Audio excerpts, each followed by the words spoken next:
Les mecs, on se retrouve pour une nouvelle vidéo pour débriefer le dernier match de la saison 24-25. Et quel débrief que cette finale de Coupe du Monde des clubs qui a vu Chelsea s'imposer 3-0 contre le Paris Saint-Germain. Pas forcément une surprise pour moi parce que si vous me suivez sur TikTok et dans la description, c'est très important car je fais beaucoup de vidéos et de live, j'avais dit que Chelsea allait poser beaucoup de problèmes à ce Paris Saint-Germain-là. Et j'ai eu raison, je ne pensais pas que Chelsea allait gagner, mais Chelsea l'a fait. Ils ont su faire sortir les joueurs de Paris de leur match. Et je vois les Parisiens déjà chercher des excuses en disant que Paris a une longue saison, etc. Je veux bien le comprendre, sauf que Paris a gagné la Ligue 1 très tôt, a fait tourner beaucoup, beaucoup, beaucoup, beaucoup. À part les des Champions, ils n'ont pas eu beaucoup de concurrence. Chelsea, on peut dire la même chose, parce que Chelsea aussi, en Conference League, ils ont fait tourner quasiment tout le temps. En PL, c'était beaucoup plus compliqué. Puis ils ont essayé de tenir la dragée haute en PL à Liverpool. Mais néanmoins, c'est une victoire qui est hyper significative pour les deux équipes. Car pour le projet Maresca, le projet Chelsea, cette victoire est significative. Même si c'est la Coupe du Monde des clubs, même si c'est la fin de saison, etc., une compétition nouvelle qui n'a pas beaucoup d'ampleur, c'est un message fort que tu envoies au monde que oui, ton équipe, si elle met l'intensité, si elle se donne à 100%, elle peut battre Paris. Est-ce que Chelsea, contre Paris qui bat Liverpool et Arsenal, est-ce que ce Paris, à l'instant T, après ces matchs dans la LDC, perd contre Chelsea? Je ne pense pas. Mais force est de constater que Chelsea a fait le taf et c'est un apprentissage pour Paris parce qu'ils ne font pas un bon match, certes, aucun fait un bon match, mais le 3-0 à la mi-temps est symbolique sur qui tu fais rentrer.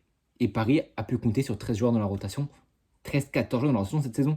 C'est trop peu et ils n'ont pas eu beaucoup de blessures, mais la saison à rallonge qu'ils ont eu, malgré qu'ils ont beaucoup fait tourner, ils gardent quand même des minutes. Ce PSG la saison prochaine vont payer les pots cassés de ne pas avoir eu de blessures cette saison. Et c'est pour ça que les champions ont bien fait de la prendre cette saison. Parce que là, ils vont avoir, je pense, quelques blessés et des blessés importants. Le mercato sera très important pour ce Paris Saint-Germain-là. Le plus dur pour Paris, c'était pas forcément de gagner cette Ligue des Champions. C'est la constance à haut niveau. Tu peux gagner une fois, mais être endurant dans la victoire, gagner plusieurs fois, dans plusieurs années consécutives, ou en tout cas 2-3 Ligues des Champions en 10 ans, c'est ça le plus dur. C'est être constant à haut niveau. Peu d'équipes ont réussi à le faire, à tenir la dragée haute d'un niveau excellent pendant plusieurs années. Et là, c'est un moment qui sera décisif pour le Paris Saint-Germain, pour le projet QSI, parce que c'est soit tu prolonges le bonheur de la cette Ligue des Champions et de peut-être en chercher 3-4 lors des 10 prochaines, 15 prochaines années avec l'équipe que tu as, ou soit malheureusement le virage tu le prends un peu mal et au final tout peut s'écrouler. Ce mercato sera ultra important, pas pour des titulaires, mais surtout pour des joueurs de rotation qui peuvent pourquoi pas batailler dans une place de titulaire parce qu'on sait que Lucho il fait beaucoup tourner et qu'il fait confiance à beaucoup de joueurs. Maintenant la question que je vais poser, c'est que le Paris Saint-Germain, j'ai hâte de voir les supporters parisiens qui vont nous dire pendant longtemps que Paris, que cette compétition était importante, la meilleure équipe du monde, mais maintenant que Chelsea a remporté le trophée, est-ce que ça fait de Chelsea la meilleure équipe du monde? Absolument pas. Absolument pas. Ce trophée te donne le titre de meilleur club du monde, mais ce n'est clairement pas le cas. Conference League, même s'ils ont fini troisième meilleure défense de PL, sixième de PL, leur parcours en Coupe du Monde des clubs, s'il vous plaît, Flamengo, Tunis, LA Galaxy, Fluminense, Palmeiras, s'il vous plaît, à un moment donné, quand tu vois que Paris a battu le Bayern et puis le Real, même l'Inter Miami, etc., un poule qui est quand même plus dur que celle de Chelsea, tu ne peux pas croire que Chelsea est le meilleur club du monde. C'est pour ça que j'aurais aimé que Paris gagne ce match. Malheureusement, ça ne l'a pas fait parce que Chelsea a fait le match pour moi parfait. En tout cas, la première mi-temps parfaite. Et là, c'est là où je veux féliciter Maresca parce que c'est compliqué de créer des 11. En tout cas, un collectif soudé avec beaucoup de joueurs. On sait que Chelsea est beaucoup, ça parle beaucoup de trading, ça parle beaucoup de achat, revente, prêt, etc. Tu as beaucoup trop de monde à inclure dans ton projet. Et Maresca est en train de faire quelque chose d'incroyable. Il est en train de rendre ce Chelsea qui est compétitif, qui peut tenir la dragée haute en PL, mais cette victoire, au-delà d'être une victoire, etc., contre Paris, c'est une victoire de prestige contre la meilleure équipe du monde, contre le meilleur club du monde, contre le meilleur collectif du monde, qui a annihilé Arsenal, Aston Villa, Liverpool, City, mais qui aujourd'hui se casse les dents contre Chelsea. C'est une fin de saison certes, mais ce Chelsea-là a été dantesque. Moi, je veux parler d'un homme, c'est Malo Gusto. Alors, il y a beaucoup de très bons joueurs. Malo Gusto, le match qu'il a fait, il m'a choqué. J'aime ce joueur, je le connais même s'il est lyonnais, il est beaucoup trop fort. Sur le premier but pour Palmer, c'est lui qui bouge Nuno Mendes dans la profondeur, hyper important. Vara, il n'a rien fait contre lui, il a tenu tout le match. Non, Gusto, c'est magnifique. Passe D pour Palmer. Et puis Palmer, évidemment, il n'a pas été bon ces derniers mois, mais Palmer, quand il faut être bon dans les grands matchs, dans les grands rendez-vous, double passe D. C'est terminé. Double passe D. Son premier but, il est magnifique, où il temporise, pied gauche, il finit. Le deuxième, c'est la même chose. Attaque cette fois un peu plus rapide, parce que c'est une belle passe d'Olivier Colville pour Palmer. Et Palmer, pour moi, marque son doublé, mais est beaucoup trop esselé. Le Paris Saint-Germain l'ont trop laissé dans un fauteuil. Et quand tu sais que Palmer a une qualité balle au pied vraiment très, très, très, très forte, tu ne peux pas le laisser avoir autant de maîtrise et autant le temps de construire les actions de Chelsea, de temporiser le jeu. Et c'était ça l'erreur de Paris pour moi, d'avoir laissé trop d'ouverture à Paris. À Chelsea, tu les sens physiquement morts. Les Parisiens, tu les sens pas du tout à 100% de leur niveau. Et tu le vois dans la frustration à la fin du match, avec le rouge de Neves, avec tellement Fabian Ruiz, etc. Donna qui a parlé aussi. Tu vois que c'était très très tendu ce match, parce que Chelsea a été solide défensivement, offensivement pareil. Mais là où le match était le plus important pour moi, c'est le milieu de terrain. L'arme forte de Paris, si tu annihiles ça, tu annihiles beaucoup, beaucoup de dangers. Caicedo, Enzo, Rhys James, ça a été lunaire. Au milieu de terrain, ils ont fait un match, le match parfait, où ils ont su mettre le pied sur le ballon, ils ont su mettre l'impact physique, être solides dans les duels, se projeter ensemble, être soudés. Même Gusto est rentré, même Cucurella est rentré. Il a fait un ça pour les Parisiens, mais il a fait le match qu'il fallait pour faire déjouer cette équipe de Paris. Et franchement, tu ne peux que souligner le travail de Chelsea, de fond en comble, de restructuration du club, et surtout ce match-là qui est le point d'orgue de cette nouvelle direction et de ce nouveau coach Enzo Maresca qui a fait de très très très bonnes choses et qui confirme cette fin de saison avec une victoire de gros prestige contre Paris, d'autant plus en Coupe du Monde des clubs, mais c'est une compétition qui n'est pas encore pour l'instant très réputée. Pour ce qui est de Palmer, il fait un doublé magnifique, le deuxième but similaire et le troisième but d'un autre joueur. C'est une passée de Palmer face au bloc de Paris un peu resserré, mais un déplacement, personne ne suit. Pacho a fait tellement de mal dans son absence aujourd'hui parce que Beraldo a fait un match horrible. Marquinhos, en vrai, c'est pareil. Tu sens pas de complémentarité, pas de communication, tu sens aucun automatisme. Même dans les passes, c'était beaucoup trop fébrile. Donc Pacho aurait fait tellement de bien, c'est tellement ton dernier en défense qu'avec lui, peut-être que tu perds pas ce match, en tout cas peut-être pas autant, et que tu es peut-être plus serein défensivement et aussi à la relance. Mais là, Joao Pedro a eu le luxe de faire son déplacement sans être suivi et finit par un piqué monumental. Joao Pedro est l'attaquant qui manquait à Chelsea. Que ce soit Liam Delap, etc. Non, c'est Joao Pedro. Le mec est bon dans la profondeur, est bon dos au but, peut te permettre de faire remonter ton bloc, a le QI foot. Et surtout, ce qui est très rare pour un numéro 9, une vraie qualité dans le pressing. Et ça, c'est ce qui a fait le plus mal à Paris, je pense. Parce que lui, c'était le vrai déclencheur. Côté Chelsea, il était bon sans ballon, avec ballon. Quand Chelsea défendait, attaquait, il met son but en plus. Doublé contre Fluminense en demi et but en finale. Il a clairement été un élément très très important pour ce match.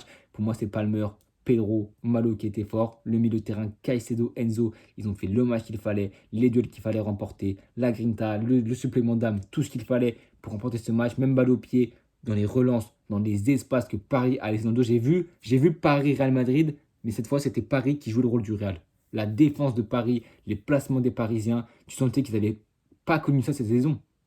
Une équipe de Chelsea qui est aussi forte collectivement, aussi forte tactiquement, mais qui sait aussi bien mettre le pied, qui sait aussi bien jouer en contre, que jouer en attaque placée, avec un Palmer qui, si tu laisses de la liberté, il va te contrôler cette attaque et il peut te voir des passes et des angles que pas beaucoup de joueurs peuvent voir pardon. Et c'est pour ça que Paris a été mis beaucoup en difficulté. Vici, Neves, Ruiz, ils ont été inexistants. Ils ont bénéficié pas beaucoup de ballons. À part, je me rappelle que d'une action où Dembélé, il prend le jeu à son compte, il récupère un ballon, il décale à Désiré Doué. Je sais plus comment l'action se termine, mais c'est une des seules frappes cadrées de Paris, hein. Je vais regarder les frappes cadrées de Paris, mais honnêtement, il ne doit pas en y avoir beaucoup. Et le peu qu'il y a eu, voilà, il y a 6 frappes cadrées, si je ne me trompe pas, avec une en dehors de la surface.